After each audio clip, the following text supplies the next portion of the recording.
Welcome to Shukla study point. आप सभी का स्वागत है आपके अपने YouTube channel Shukla study point में। मैं शिवम शुक्ला आप सभी दोस्तों का हार्दिक स्वागत करता हूं।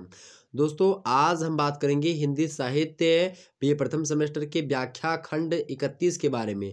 अर्थात इससे पहले आपके 30 जो है व्याख्या खंड अवेलेबल हो चुके हैं, जिसमें हमने समस्त कवियों के बारे में अधिकतर समझा। लगभग 13 कवियों की व्याख्या आपके समक्ष हो चुकी हैं और अब ये 14वें कवि की व्याख्या हो चुकी। कल की वीडियो में आपकी समक्ष हुई थी, सुमित्रानंद पंत जी के बारे में हमने कल बताया था आपको। आज की वीडियो के अंतर्गत उनकी दूसरी रचना जो है प्रथम रश्मि, उसके बारे में आपको बताने का प्रयास करूंगा। मतलब दूसरी रचना जो कि आपके पाठ्यक्रम में संकलित है, उसके बारे में बता रहा हूँ। ठीक है, तो सुमित्रानंद पंत की ये जो है रचना प्रथम रश्मि, जो कि दूसरे पाठ्यक्रम में, मतलब कि दूसरी ऐसी रचना है जो कि आपके पाठ्यक्रम में संकलित है। पहली इसकी कौन सी थी? तो पहली हमने आपके समक्ष प्रस्तुत करी मौन निमंत्रण, जो कि बड़ी अच्छी कविता थी। उसको हमने अच्छे तरीके से गा करके आपको पढ़ाया, उसके बाद में उसकी व्याख्या को समझाया था। बड़ी ही आसानी से आप लोगों ने समझा। इस तरीके से प्रथम रश्मि भी एक प्रकार से अच्छी कविता है, इसको गा करके ही अच्छे तरीके से समझा जा सकता है। इसको पहले हम लोग पढ़ेंगे, उसके बाद में इसकी व्याख्या को समझेंगे। ठीक है, प्रथम रश्मि जो कविता है वो पंत जी की प्रारंभिक कविताओं में से एक कविता मानी जाती है।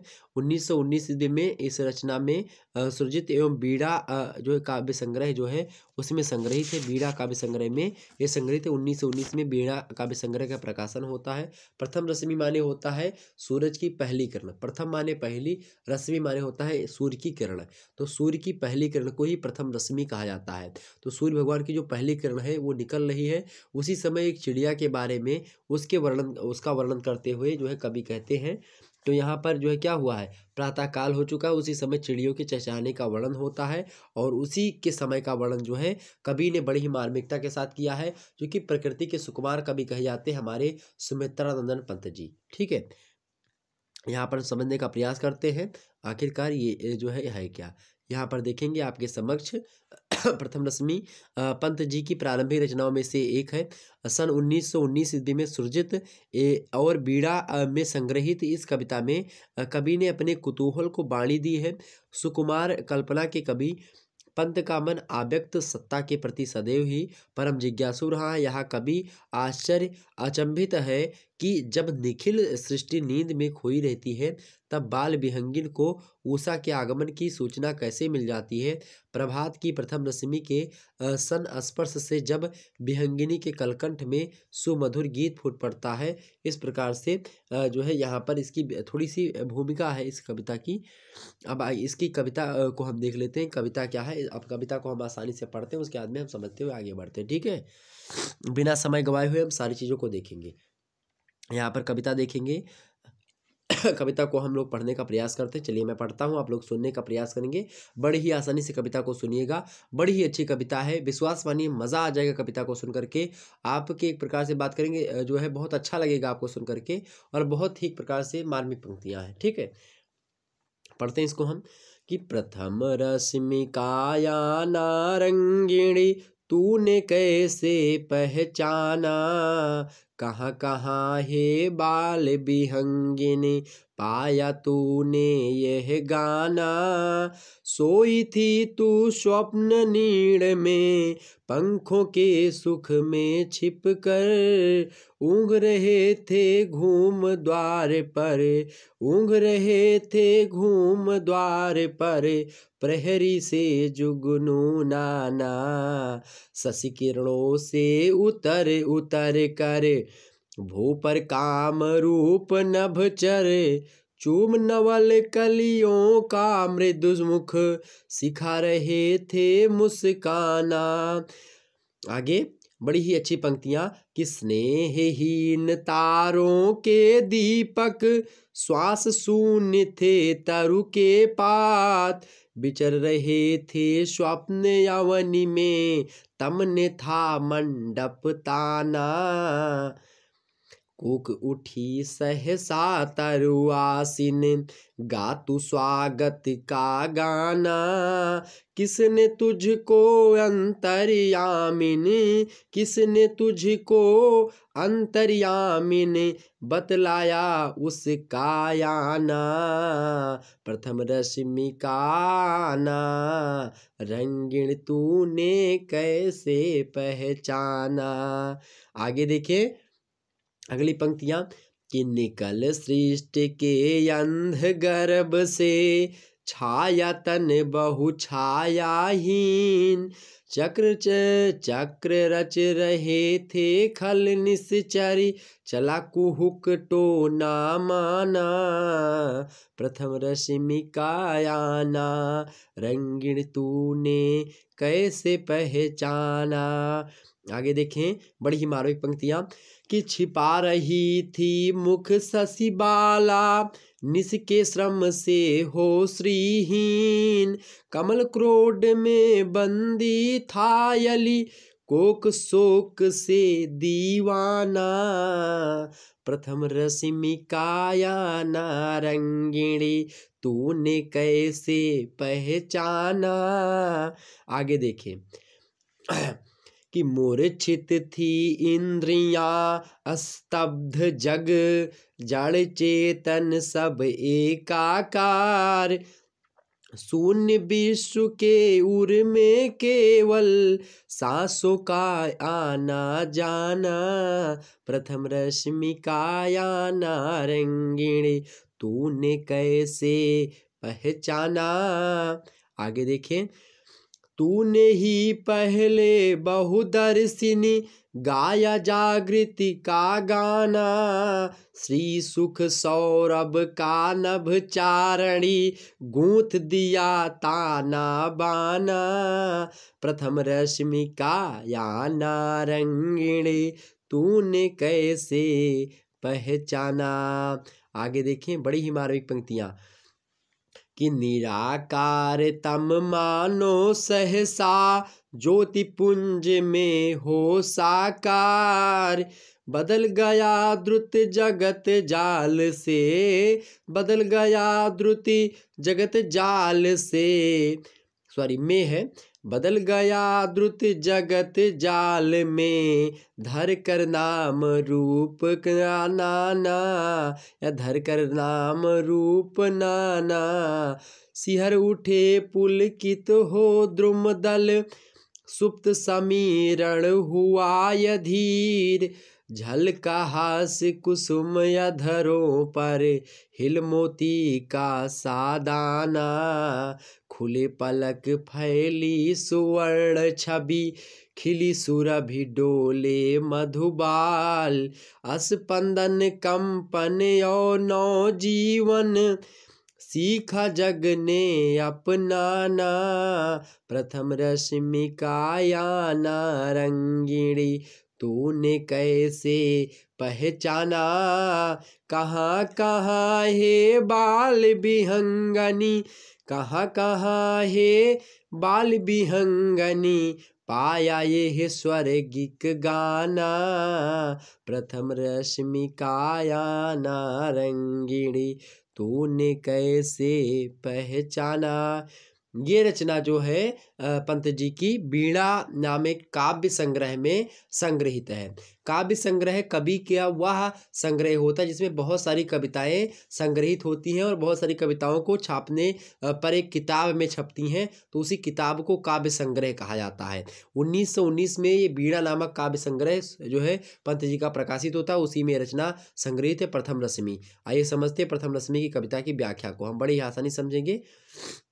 बड़ी ही मार्मिक पंक्तियाँ जो टूटी फूटी शब्दों में, टूटी फूटी राग में हमने आपको एक पंक्तियों को गा करके सुनाया, बड़ी अच्छी पंक्तियाँ थी। अगर मेरे प्यारे दोस्तों वीडियो पसंद, मतलब कि ये हमने जिस प्रकार से गाया आपको, अगर ये पसंद आया तो फटाफट से वीडियो को लाइक करें और बताएं कि हाँ सर बड़ा ही मज़ा आया सुनने में, और निश्चित तौर पर सुनने हिंदी प्रेमियों को बहुत अच्छा लगा होगा, सुनने में मज़ा भी आया होगा। ठीक है, चलिए अब बाकी की मैं बात ही नहीं करता, जिनको नहीं अच्छा लगा तो कोई बात ही नहीं है, बाकी हिंदी प्रेमियों को तो बहुत ज़्यादा अच्छा लगा होगा, ये मुझे पता है।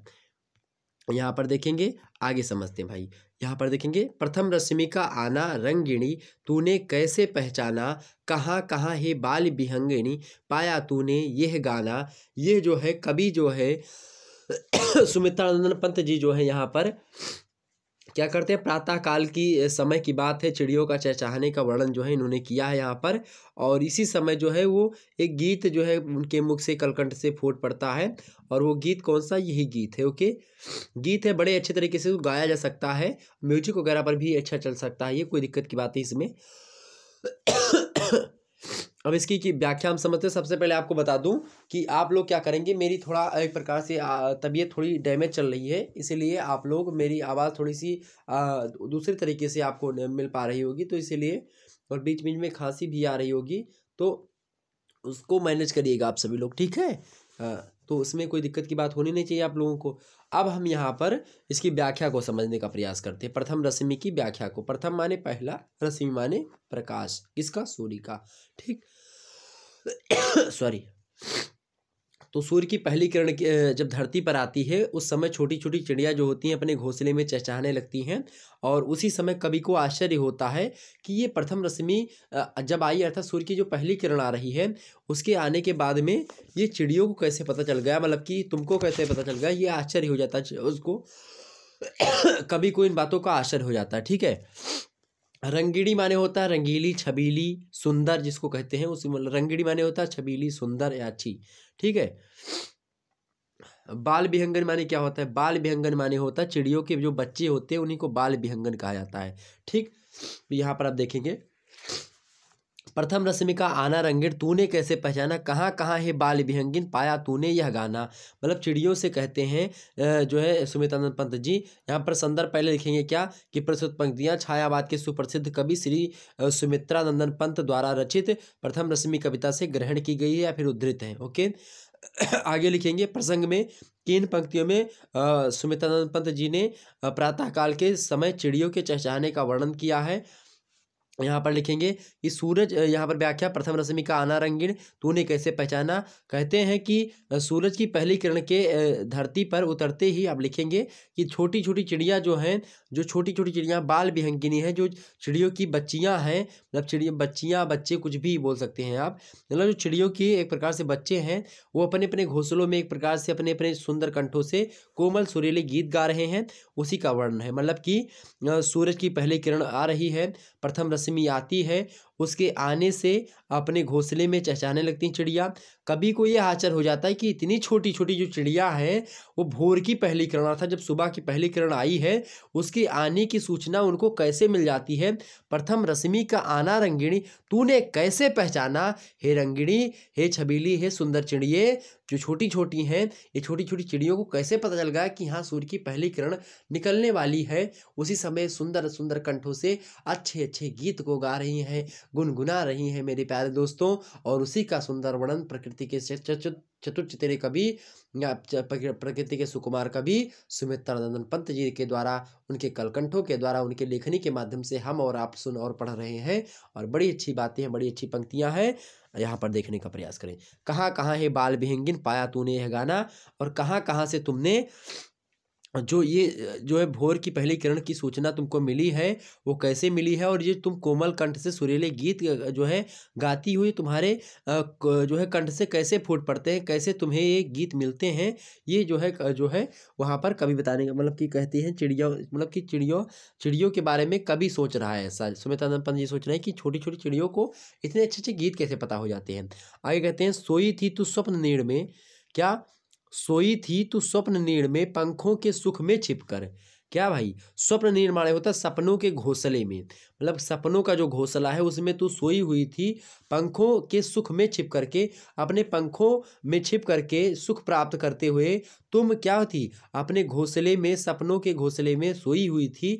और उस समय तुम्हें सूर्य के जो है प्रकाश के आने का कैसे पता चल गया कि सूर्य की पहली किरण आने वाली है, उसी समय तुम लोग गाने लगी। और ये गीत कहाँ से आप लोगों को मिलते हैं, ठीक। ये बात कभी सोच करके आश्चर्यचकित हो जाता है। रात के समय चिड़िया पंखों में चोट छिपा करके क्या करती हैं, अपने घोंसले में सुखपूर्वक सोती हुई तरह तरह के मीठे स्वप्न देख रही थीं। उनके घोंसलों के आसपास उड़ते हुए जो आगे है, आगे यहाँ पर देखेंगे, ऊँघ रहे, मतलब कि ऊँच रहे थे घूम घूम कर, सॉरी ऊँघ रहे थे घूम घूम कर, मतलब घूम द्वार पर प्रहरी से जुगनू नाना। और जब ये चिड़िया जो है, चिड़ियों के बच्चे जो छोटे छोटे, ये उसके बाद में फिर जो है घूम रहे, मतलब कि चिड़ियों के सुंदर का वर्णन किया, मतलब चिड़ियों के पहचाने का। तो पहले तो कभी नहीं ये कहता है कि तुमको कैसे मिला ये चीज़, मतलब ये सोच रहे, आश्चर्यचकित हो जाते हैं कि ये छोटी छोटी चिड़िया हैं, कैसे गाती हैं, ये सब होता है।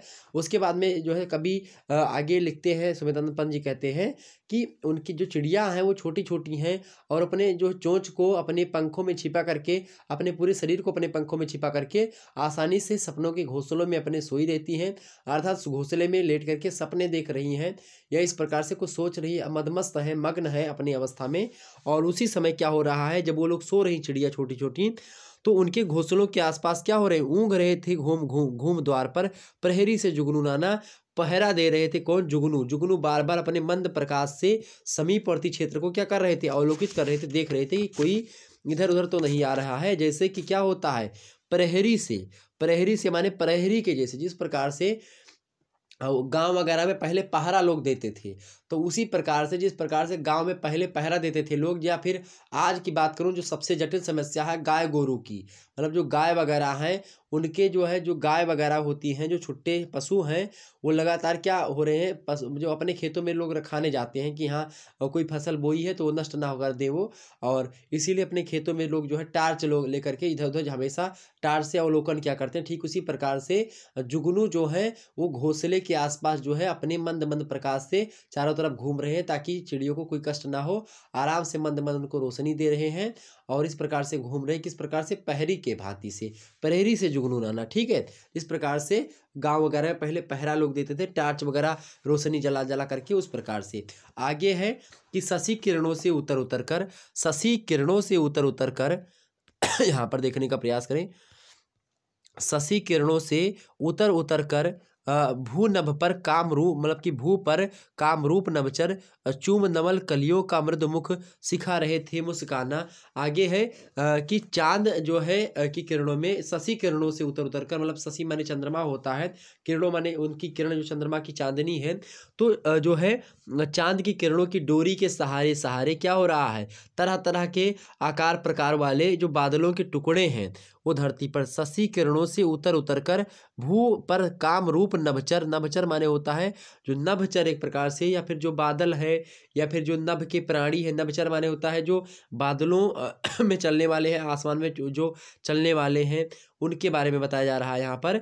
तो बादलों के टुकड़े जो है धरती पर आकर के वृक्षों और लताओं पर लगी हुई जो कलियां हैं उनका चुंबन करके उन्हें प्यार करने लगते हैं। मतलब ऐसा लग रहा है, ऐसा कवि बताते हैं कि शशि किरणों से उतर उतर कर चंद्रमा के जो है एक प्रकार से चांद की किरणों की डोरी के सहारे तरह तरह के आकार प्रकार वाले बादलों के टुकड़े जो हैं धरती पर आकर के जो वृक्ष हैं और जो लताएं हैं उन पर क्या रहे हैं, चूम नवल कलियों का मुख मृद मुख सिखा रहे थे मुस्काना, मतलब उनको प्यार करना सिखा रहे थे, उनको एक प्रकार से क्या कर रहे थे, जीवन की सुख लेने की शिक्षा दे रहे थे, इस प्रकार से उनको सिखा रहे थे, मुस्काना सिखा रहे थे, और उनको चूम कवल कली नवल कली जो नई नई कलियां पुष्पों की निकली हैं, जो वृक्षों की एक प्रकार से कलियां निकली हैं, उनको चूम रहे थे, उनको एक प्रकार से टच कर रहे थे। कहने का मतलब ये, टच करने का मतलब ये नहीं है कि छेड़ रहे थे, टच करने का मतलब यहाँ पर ये है कि आकर के जो है उनको एक प्रकार से प्रेम कर रहे थे, इस प्रकार से है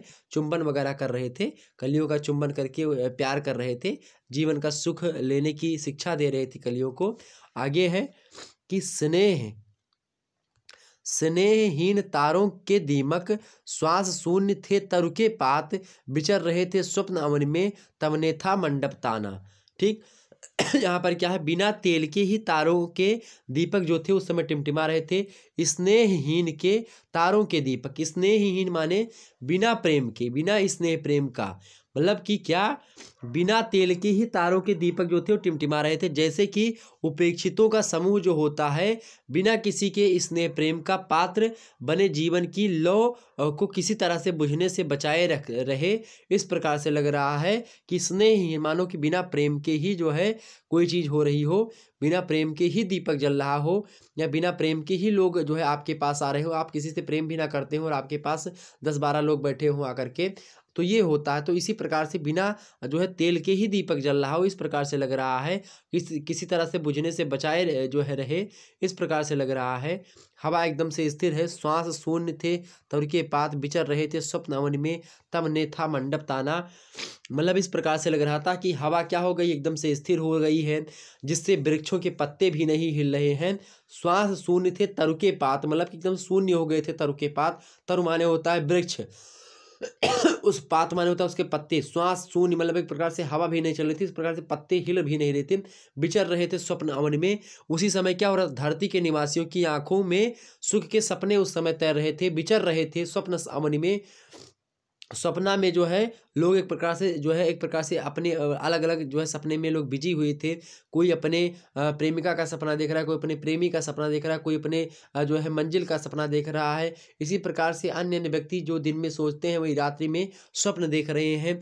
ये बात यहाँ पर बताने का प्रयास कर रहा है। विचर रहे तो स्वप्न अवन में तब ने ताना था मंडप। ऐसा लग रहा है कि ये जब लोग सपने देख रहे थे, मतलब कि एक प्रकार से आंखों में सुख के सपने में जब अपने तैर रहे थे और आसपास का सारा क्षेत्र क्या था, अंधकार में डूबा हुआ था, जैसे किसी ने सब ओर से क्या कर दिया हुआ, गहरे काले रंग का या नीले रंग का कोई तंबू तान दिया हो। तमने थान मतलब तमने था मंडप ताना, इस प्रकार से लग रहा हो कि कोई नीले कलर का या फिर काले कलर का कोई मंडप ताना हुआ हो, सब अंधकार दिख रहा है। जब सपने में आप सोते तो बस केवल आप ही हीरो, प्रत्येक व्यक्ति अपने सपने का हीरो स्वयं होता है, ये बात मैं बता दे रहा हूँ। आप सोइएगा आज तो आप देखिएगा कि जो है आप रात में सोएंगे, कोई सपना देखेंगे तो आप अपने सपने के जो है स्वामी स्वयं होंगे, अर्थात हीरो अपने सपने का स्वयं आप ही होते हैं। ठीक, तो बाकी सब अंधकार है और सपने में ही सारी चीज़ें हो रही हैं, मतलब कि सपने में ही आप सब देख रहे हैं। तो कहने का मतलब यहाँ पर ये है। उसके बाद में क्या होता है, कूक उठी सहसा तरुआसिन। जब सभी लोग सो ही रहे हैं उस समय क्या हो रहा, कूक उठी सहसा तरुआसिन और गा तू स्वागत का गाना, किसको मतलब किसने तुझको अंतर्यामिन बतलाया उसका आना। उसी समय जब सभी लोग सो रहे थे, मानो कोई ऊपर से अंधकार हो, तंबू तान गया दिया गया हो काले रंग का या नीले रंग का। उसी समय क्या हुआ, अचानक से एक चिड़िया जो है अंधकार और नीरवता के वातावरण को भंग करती हुई भोर का स्वागत करने लगती है और गाने लगती है। गातू स्वागत का गाना, और स्वागत का गाना गाती है किसके, भोर होने वाली है, पछलारा मतलब कि एक प्रकार से प्रातःकाल होने वाली है, पक्ष एक प्रकार से का जो प्रथम पक्ष है वो आ चुका है। जो हमारे आम भाषा में अवधि भाषा में पछलारा कहा जाता है उसको। ठीक, मतलब ब्रह्म मुहूर्त इसको कहते हैं, तो वो आ चुका है। उसी समय क्या हो रहा है, उसी समय चिड़िया जो है अचानक से एक बैकूक उठी सहसा तरुआसिन। एक छोटी सी चिड़िया जो है, जो तरुआसिन मतलब वो तरुआने होता है, वृक्ष वासिन माने होता है उस पर बैठने वाली है, उस पर रहने वाली, और तर पर बैठने वाली, पेड़ों पर बैठने वाली जो चिड़िया हैं वो उसी समय सहसा अचानक से उठ जाती हैं और गातू स्वागत का गाना, और गाना लगती हैं किसका, स्वागत का गाना गाती हैं। किसको, तुझको अंतर्यामिन बतलाया उसका आना। अब यहाँ पर कवि मन में अपने सोचता है और कहता है क्या, कि ये चिड़िया जो अचानक से गा करके उठती है तो है इसको किसने बताया है कि हाँ ये गाए। ब्रह्म मुहूर्त में उठ करके चहचहाने लगे, ये किसने बताया है। यहाँ पर और एक बात की, बालकों को प्रातः उनके माँ बाप बार बार जगाने की चेष्टा करते हैं तब भी वे नहीं उठते हैं। दूसरी ओर ये छोटे छोटे पंछी जो हैं बिना किसी के जगाए ही ब्रह्म मुहूर्त में उठ करके चहकने लगते हैं। ये आश्चर्य की बात है। ऐसा जो है उनके जो है लोग कभी कह रहा है कि छोटे छोटे जो बच्चे हैं वो एक प्रकार से अपने माता पिता के जगाने पर सुबह नहीं उठते हैं, लेकिन ये छोटे छोटे बच्चे जो चिड़ियों के हैं वो कैसे उठ करके सुबह सुबह गाना गाने लगते हैं। ये आश्चर्य की बात है। बतलाया उसका आना, किसको, तुझे मतलब कि किसने तुझको अंतर्यामिन बतलाया उसका आना। सूर्य की मतलब भगवान की जो किरण है वो आने वाली है, ये तुमको किसने बतलाया। ये ये बात जो है पंछी से प्रकार से आश्चर्य की बात हो चुकी है। कवि ऐसा कहता है कि आखिर इन छोटे छोटे पंछियों को भोर की पहली किरण के आने की सूचना कैसे मिल जाती है।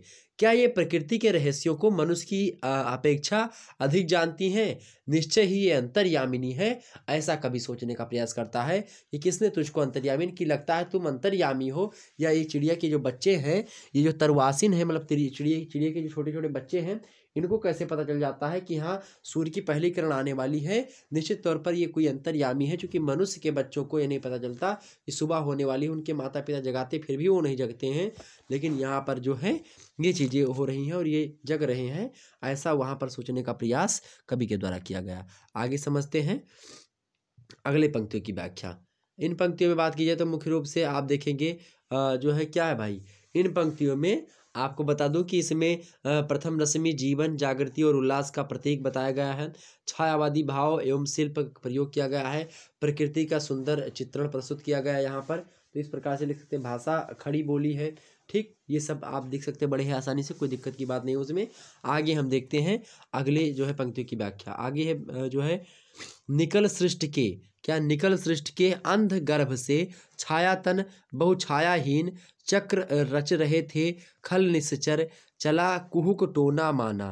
ठीक, ये व्याख्या समझते हैं इसकी। निकल सृष्ट के अंध गर्भ से छायातन बहुछायाहीन, कहने का मतलब ये है इन पंक्तियों में चंद्रमा का मानवीकरण किया गया है तथा जो है रात्रिकालीन नीरवता का भी वर्णन इसमें किया गया है। ठीक है, यहाँ पर रात के समय में क्या होता है, निकल सृष्ट के अंध गर्भ से छायातन बहु छायाहीन, मतलब रात का समय है, रात के समय में जब सब कुछ घने अंधेरे में डूबा रहता है, निकल सृष्ट के अंध गर्भ से छायातन बहु छायाहीन चक्र रच रहे थे खल निशाचर चला जो है कुहुक टोना माना, मतलब कि रात्रि के समय में जब सब कुछ घने अंधेरे में डूबा रहता है, पता नहीं कहाँ से निकलकर अगणित काली काली जो परछाइयाँ होती हैं, छायातन बहु छाया छीन, मतलब किसी कोई छाया से है, मतलब किसी छायातन है, मतलब कि कोई क्या है काली काली पता नहीं कितने मतलब कि अगणित जो हैं काली काली परछाइयों वाले भूत प्रेत जो हैं, बेताल जो हैं,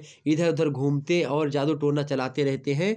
इस चक्र रच रहे थे खल निशाचर चला कुहुक टोना माना, इस प्रकार से जो है अंधेरे में ये सब होता है। निकल सृष्ट के अंधगर्भ से जब रात्रि समय होती है तो ये सब चीज़ें होती है। आकाश में रात भर चलने वाला जो चंद्रमा है वो भी प्रातःकाल क्या हो रहा है, आगे देखेंगे यहाँ पर। छिपा रही थी मुख शशिबाला निस के श्रम से हो श्रीहीन मतलब उस समय आकाश में रात भर चलने वाला जो चंद्रमा है वो भी प्रातः काल के समय में क्या हो रहा था, करके अस्त होने लगता है।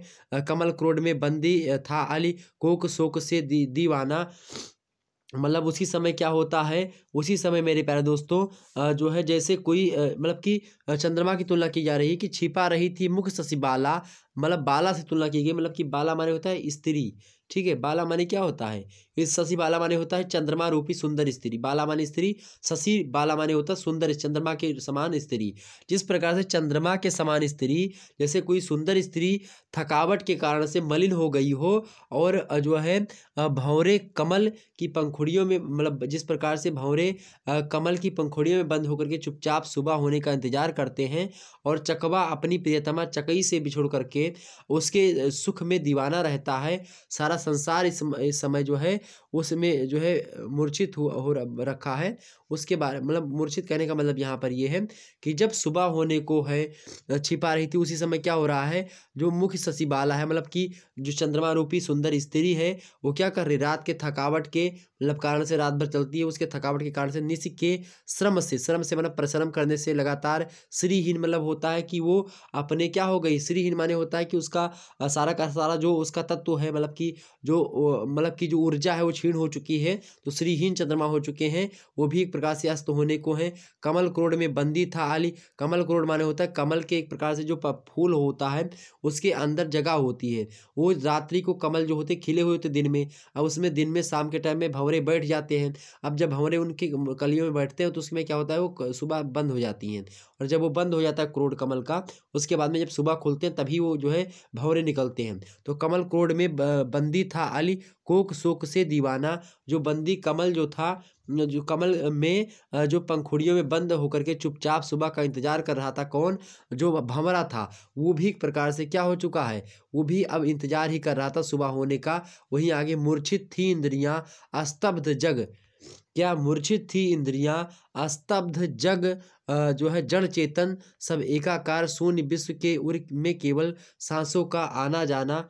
यहाँ पर समझने का हम लोग प्रयास करते हैं और आगे व्याख्या देखते हैं इसकी। आगे क्या है भाई, आगे व्याख्या इसकी कि सारा संसार जो है क्या है, मूर्छित थी इंद्रियां अस्तब्ध जग, मतलब सारा संसार जो है शांत और निश्चल हो जाता है।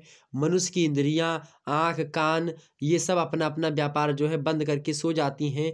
सजीव जो है शून्य विश्व के उर में केवल सांसों का आना जाना, मतलब सजीव निर्जीव में कोई भेद ही नहीं रह जाता है, केवल सांसों का आना जाना मात्र रह जाता है। निर्जीव तो निर्जीव ही होता है, सजीव भी निर्जीव की भांति ही हो जाता है सोने समय। संसार के समस्त प्राणियों में केवल श्वसन क्रिया ही चलती है, बाकी सब का सब जो है नष्ट हो चुका है।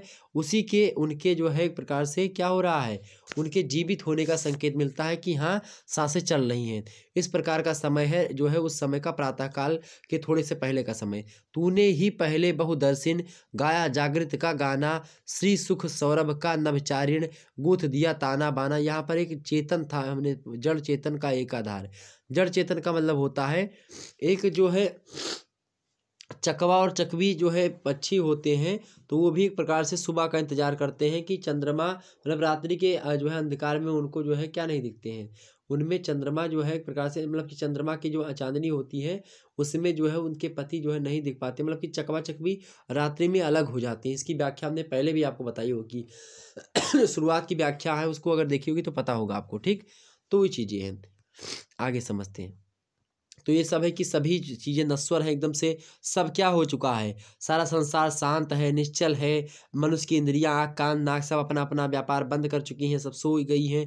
कोई मतलब सजीव और निर्जीव में कोई भेद नहीं है, मात्र सांसें आ जा रही, सांसों का आना जाना उसी से उसके सजीव और निर्जीव का पता चलता है। तूने ही पहले बहुदर्शन गाया जागृत का गाना, श्री सुख सौरभ का नभचारण गुथ दिया ताना बाना। और उस शांत और निस्तब्ध, जब वो शांत अवस्था है, जब ऐसे सभी लोग निर्जीव से प्रतीत होते हैं, उस समय शांत और निस्तब्ध वातावरण में निर्जीव से दिखने वाले प्राणियों के बीच सर्वप्रथम छोटे छोटे पक्षी जो हैं वो जाग जाते हैं, और जाग करके क्या करते हैं, अन्यों को भोर होने की सूचना देते हैं। तूने ही पहले बहुदर्शन, सबसे पहले उसने ही प्रथम रश्मि को देखा, किसने, पंछियों ने। गाया जागृत का गाना, जगाने वाले गाना को गाने लगते हैं ताकि लोग जग सकें। श्री सुख सौरभ का न विचारणे गुथ दिया ताना बाना। कहता है कभी आगे कि उसके जगाने के बाद ही सब और सक्रियता आती है, धीरे धीरे शेष विश्व भी जा करके अपने अपने कार्यभार में सिर सुख सौरभ का नभचारण गूथ दिया ताना बाना। उसके बाद में सब अपने अपने कार्य में संलग्न हो जाते हैं, अपने तान बान में फिट हो जाते हैं, सुख समृद्धि सब और छा जाती है, और सभी लोग सुबह का पता पाते हैं कि हाँ सुबह होने वाली है। चिड़िया सुबह सुबह चहचहाने लगती हैं। तो ये सुबह का मतलब जो है, कवि ने सुबह के समय में जो है चिड़ियों के चहचहाने का वर्णन यहाँ पर करने का प्रयास किया है। ओके, इतनी बात क्लियर हो गई। यहाँ पर टिप्पणी यहाँ पर कर सकते हैं, एक जो है विशेष में बातें डाल सकते हैं कि कल्पना का विलास, कोमल कांत और लाक्षणिक पदावली का प्रयोग किया गया है। सादृश्य मूलक अलंकारों की व्यंजना यहाँ पर हुई है, और उसी के कारण से अभिव्यक्ति में विशेष सौंदर्य भी आ चुका है। इसमें जागृति से नवीन चेतना अथवा नवजागरण की ओर भी संकेत गया है यहाँ पर, ठीक। ये चीज़ें हैं, तमाम सारी चीज़ें आगे हम समझने का प्रयास करते हैं। आगे हैं अगली पंक्तियाँ जो है इसी कविता की, आगे देखते हैं हम इसको।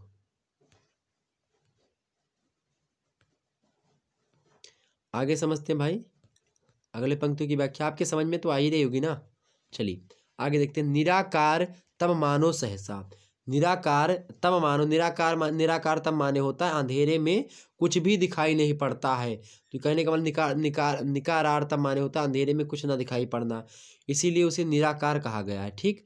जिसका कोई आकार ना हो, जो दिखाई ना पड़ता, तो निराकार तम को इस दोनों का अर्थ मिला करके क्या होता है कि अंधेरे में कुछ भी ना दिखाई पड़े, तो वो होता है, ठीक। निराकारतम मानो सहसा, कभी कहता है कि निराकारतम मानो सहसा ज्योति पुंज में हो साकार, बदल गया दुत जगत जाल में धर कर नाम रूप नाना, मतलब कि धर कर नाम रूप नाना। यहाँ पर प्रसंग में लिखेंगे कि इन पंक्तियों में प्रातः काल के समय सूर्योदय तथा संसार में प्राणियों के कार्य व्यापारों का सुंदर चित्रण किया गया है।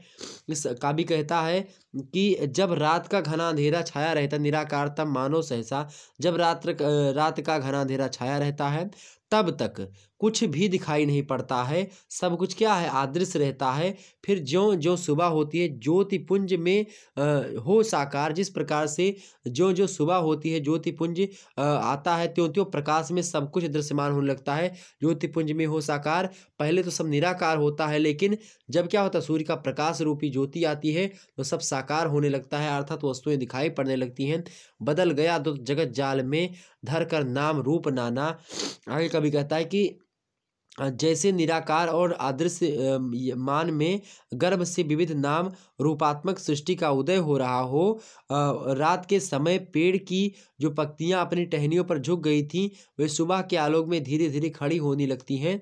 इस प्रकार से बदल गया तो जगत जाल में धर कर नाम रूप नाना। आगे देखते हैं जो है यहाँ पर देखेंगे सिहर उठे पुलकित हो द्रुम दल, सुप्त समीरण हुआ अधीर, झलका हास कुसुम अधरों पर, हिल मोती जो है क्या, हिल मोती का सा दाना। मतलब जो है उस समय क्या हो रहा है कि निराकार और अदृश्यमान जो चीज़ें हैं वो गर्भ से विविध नाम रूपात्मक सृष्टि का उदय हो रहा है। इस तरीके से यहाँ पर इन पंक्तियों की व्याख्या कि जो है बदल गया जगत जाल में, मतलब पूरा रात्रि जो था अंधेरा था उसका पूरा का पूरा सिस्टम जो अंधेरे का वो बदल गया, धर कर नाम रूप नाना। अब यही जो है वही समय दूसरे रूप में मतलब दिन आ गया है और सूर्य के प्रकाश से के कारण से। आगे कहते हैं उस समय क्या हो रहा है, सिहर उठे पुलकित हो द्रुम दल, सुप्त समीरण हुआ अधीर। मतलब यहाँ पर कवि कहता है कि रात के समय पेड़ की जो पत्तियां हैं अपनी टहनियों पर झुक गई थी, वे सुबह के आलोक में धीरे धीरे खड़ी होने लगती हैं। और जो वायु सुप्त समीरण, समीरण माने होता है वायु, सुप्त माने होता है जो कि एक प्रकार से ऐसी वायु जो कि शांत थी, जो वायु शांत और स्तब्ध थी उसमें भी क्या हो रहा है, हुआ अधीर। मतलब उसमें भी धीरे धीरे करके क्या हो रहा है, गतिशीलता आ रही, धीरे धीरे हवा जो है बहने लगती है। उसके अंदर झलका हास कुसुम मधुरों पर, हिल मोती का सादाना। सूर्यास्त के पश्चात फूलों की जो पंखुड़ियाँ होती हैं वो संकुचित हो गई हैं। मतलब जो फूल, मतलब कि सूर्य भगवान जब अस्त हो गए थे, मतलब जब रात हो गई थी उस समय जो पुष्पों की जो पंखुड़ियाँ थी वो क्या हो जाती हैं, बंद हो जाती हैं। और वो जब सूर्य उदय हो जाता है, हिल मोती का सादाना, झलका हास कुसुम मधुरों का। जब कहने का मतलब ये कि जब सूर्य भगवान के जो प्रकाश आ जाते हैं, जब उदय हो जाते हैं सूर्य भगवान, तब जो फूलों की जो पंखुड़ियाँ होती हैं जो संकुचित हो गई थी वे सूर्य उदय की सूचना पाकर के धीरे धीरे खुलने लगती हैं। उनके बंद ओठ मुस्कुराने लगते हैं और उन पर लटकी ओस की बूंदें जैसे मोती की भांति हिलने लगती हैं। हिल मोती का सा दाना, इस प्रकार से जो ओस की बूंदें जो है जो उस पर फूलों पर पड़ी हुई हैं वो मोती की भांति क्या होने लगती हैं, खूब सुंदर सुंदर दिखाई पड़ने लगती हैं। तो इस प्रकार से यहाँ पर सुमित्रा नंदन पंत जी ने सुबह का खूब अच्छा सा वर्णन, यहाँ पर मार्मिक प्रातः काल का खूब अच्छा वर्णन करने का प्रयास किया। ठीक, आगे पंक्तियों की व्याख्या देख लेते हैं। आगे है पंक्ति की खुले, क्या पंक्ति है भाई, कि खुले पलक फैली सुवर्ण छवि, खिली सुरभि डोले मधुबाल, स्पंदन कंपन और नवजीवन, सीखा जग ने अपनाना। आगे कहते हैं कभी क्या कहता है यहाँ पर भाई, कभी कहता है मेरे प्यारे दोस्तों कि क्या हो रही, हवा जब धीरे धीरे बहने लगती है, सूर्य अस्त होने के बाद में जो पंखुड़ियाँ संकुचित हो गई थी वे अब खुल चुकी हैं और उन पर जो है एक प्रकार से बंद ओठ होने, मतलब मुस्कुराने लगते हैं। उन पर जो लटकी जो ओस की बूंदें हैं वो हिलने लगती हैं, वो मोती के समान प्रतीत होती हैं। इस प्रकार से जो है यहाँ पर बताने का प्रयास किया गया। अब जो है थोड़ा सा और हम आगे बढ़ते हैं और इसकी व्याख्या को हम समझने का प्रयास करते हैं। ठीक,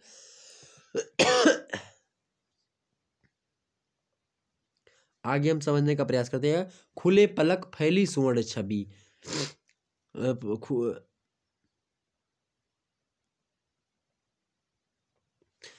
खुले पलक फैली सुवर्ण छवि, खुले पलक फैली सुवर्ण छवि।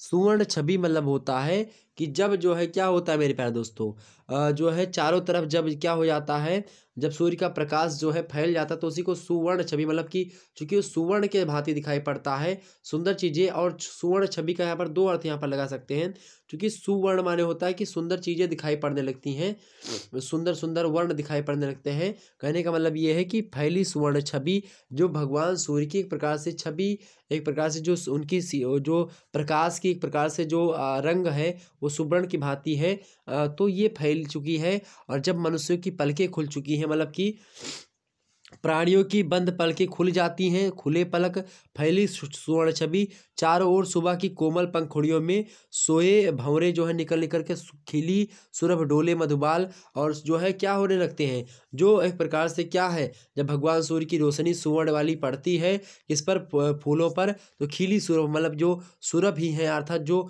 सुरभिमानी होता है, जो है जो पुष्प होता है, जो फूल होता है, उसको उसके जो मतलब जो कली होती है उसको सुरभि कहते हैं। तो वो सुरभि जो है खिल चुकी हैं। और जो डोले मधुबाल, मतलब जो मधुबाल है, मधुबाल माने होता है भंवरा, तो जो भंवरे हैं मेरे प्यारे दोस्तों, वो जो है क्या हो रहे हैं, भंवरों के जो बच्चे हैं, मधुबाल माने होता है भंवरों के बच्चे, तो मधु माने होता है भंवरा, मधुबाल माने मधु जो है बच्चे उनके, या भंवरे ही कह सकते हैं आप, कोई दिक्कत की बात नहीं है। तो वो भंवरे जो है वो चारों ओर जो है कोमल पंखुड़ियों से जो है एक प्रकार से घूमने लगते हैं, और जो है सोए भंवरे जो है निकल करके क्या करने लगते हैं, गुनगुनाने लगते हैं। स्पंदन कंपन और नवजीवन सीखा जग ने अपनाना, और क्या होने लगते हैं, सारा संसार जो है नवीन शक्ति और स्फूर्ति पा करके पुनः जीवित व सक्रिय उठता है। इस प्रकार से उस समय पहले चिड़िया की चहक जो है क्या होने लगती है, प्रथम रश्मि का आना रंगिणी, तूने कैसे पहचाना, कहाँ कहाँ है बाल विहंगन, पाया यह स्वर्गिक गाना।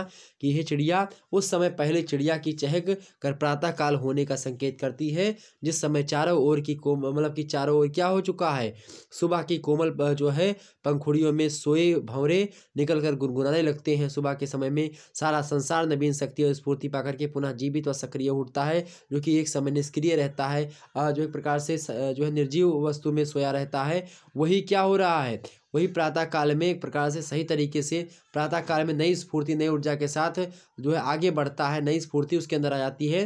तो वो चीज़ें यहाँ पर बताने का प्रयास किया गया है। उस चीज़ का एक प्रकार से आना, मतलब कि प्रथम रश्मि का आना, उसको रंगड़ी को मतलब जो एक प्रकार से जो पंछी के बच्चे हैं छोटे छोटे, उनको कैसे पता चल जाता है, इसको सोच करके कवि आश्चर्यचकित होने लगता है। यहाँ पर ये बातें हैं, तो इसकी व्याख्या हो गई पूरी कंप्लीट। बीड़ा से लेगा 1919 में। आप इसमें टिप्पणी में लिख सकते हैं कुछ, मतलब विशेष बातों में क्या लिख सकते हैं, विशेष में ये प्राकृतिक दृश्यों का संश्लिष्ट चित्र जो है यहाँ पर अंकित करने का प्रयास किया गया है। प्रातःकाल के जो है जागरण में नव जागरण का संकेत है। डॉक्टर नामवर सिंह ने कहा कि नई शिक्षा ने युवक हृदय में संसार के प्रति जो कुतूहल उत्पन्न कर दिया था, पंत ने उसी को रहस्यात्मक ढंग से अज्ञात की लालसा के रूप में व्यक्त किया है। पंत का बाल मन हर चीज से सवाल पूछता है, जिसके हृदय में ज्ञान के आलोक की प्रथम किरण आई हो, वही इस प्रश्न का जो है एक प्रकार से प्रश्न का उत्तर दे सकता है या उसका प्रश्न कर सकता है। ऐसी बातें उन्होंने कही है, किसने, डॉक्टर नामवर सिंह ने कहा है आगे, मतलब कि जो है पंत जी की इस कविता के बारे में। तो ये बड़ी ही फेमस कविता थी, जिसकी व्याख्या हम और आप लोगों ने अच्छे तरीके से समझी, और आप लोगों का सहयोग मिला, और हम आपको समझाने की में सफल हुए, और आप लोगों ने अच्छे तरीके से समझा। एक जो है टीचर तभी सफल माना जा सकता है जब वो एक प्रकार से अपने स्टूडेंट्स को, अपने भाइयों बहनों को सही तरीके से समझा सके, मतलब अपने बच्चों को, अपने स्टूडेंट्स को सही तरीके से जो है ज्ञान का संचार करवा सके। तो हमने आपको लगभग पूरा प्रयास किया अपनी तरफ से कि मैं आपको समझाने का प्रयास करूं, ताकि आपके समझ में सारी बातें आए। अब ये रचना जो है इसकी एक आध दो बार वीडियो को देख लीजिएगा, आपकी समझ में आ जाएगी। तो हमने आपको समझा दिया। कहने का मतलब ये है कि सुबह के समय में जो चीज़ें होती हैं, प्रथम रश्मि सूर्य भगवान का प्रकाश आता है, उस समय क्या क्या चीज़ें होती हैं उसके बारे में ही कवि ने बताने का प्रयास किया है। और ख़ास करके सुबह जब होती है तो चिड़ियों के जो बच्चे होते हैं उनको पहले कैसे पता चल जाता है, और उस समय जब चिड़ियों को बच्चों को पता चल जाता है, चिड़ियों के बच्चे जगाते हैं लोगों को, तो रात्रि में कैसे लोग सोए हुए होते हैं, क्या क्या चीज़ें होती हैं, भंवरे क्या कैसे पड़े हुए हैं, जब सुबह होती तो उनकी क्या प्रतिक्रिया होती, क्या रिएक्शन होते हैं लोगों को, यही चीज़ें बताने का प्रयास किया गया। हमने पूरी की पूरी व्याख्या आपको बता दी, ये चीज़ें क्लियर हो गई आपकी। अभी आपकी जो है ये क्लास जियोग्राफी क्लास हुई थी, इसको आप लोगों ने देखा होगा, तो इसको जो है जो व्यक्ति जियोग्राफी लिए हैं वो इस क्लास को अटेंड देख सकते हैं। 7 बजे क्लास हुई थी आपकी। पॉलिटिकल साइंस की क्लास ये अभी रात के 9 बजे से क्लास होने वाली है, इसको आप लोग अटेंड करिए, जिसमें सविनय अवज्ञा आंदोलन के बारे में हम बताने का प्रयास करेंगे। तो ये क्लास आप लोग अटेंड कर लीजिएगा, मोस्ट इंपॉर्टेंट है। अभी रात के 9 बजे से आपकी क्लास ये होगी। उसके बाद में अर्थशास्त्र की क्लास, ये भी मोस्ट इंपॉर्टेंट है, इसकी क्लास हो चुकी है, इसको अभी आप लोग जो है देख लीजिएगा। ओके, ध्यान रखेंगे। तो चलिए फिर मिलते हैं नेक्स्ट वीडियो में, तब तक के लिए जय हिंद जय भारत। आप सभी को बहुत बहुत धन्यवाद। इसी प्रकार से अपना प्यार दुलार लगातार बना रखिए। बहुत बहुत धन्यवाद मेरे प्यारे दोस्तों। ओके।